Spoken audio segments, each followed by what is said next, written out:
নমস্কার বন্ধু, কোন 5টি সংকেত পেলে আপনি বুঝতে পারবেন স্বয়ং ভগবান আপনার বাড়িতে বাস করছেন? আপনি যখন বাড়ি থেকে বেরিয়ে কোথাও যাবেন, যদি জোড়া শালিকের দর্শন পান।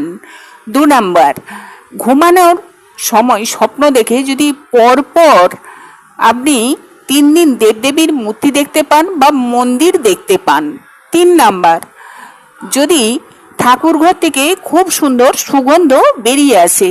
4 নাম্বার, পূজা করার সময় যদি কোনো শৃগাল বা কুকুর বা বিড়াল খুব জোরে জোরে ডাকে। 5 নাম্বার, সন্ধ্যা দেখানোর সময় কোনো অচেনা অতিথি এসে যদি আপনাকে ডাকে, তাহলেই বুঝে নেবেন যে স্বয়ং ভগবান আপনার বাড়িতেই আছেন। নমস্কার বন্ধু, ভিডিওটি ভালো লাগলে লাইক শেয়ার করবেন।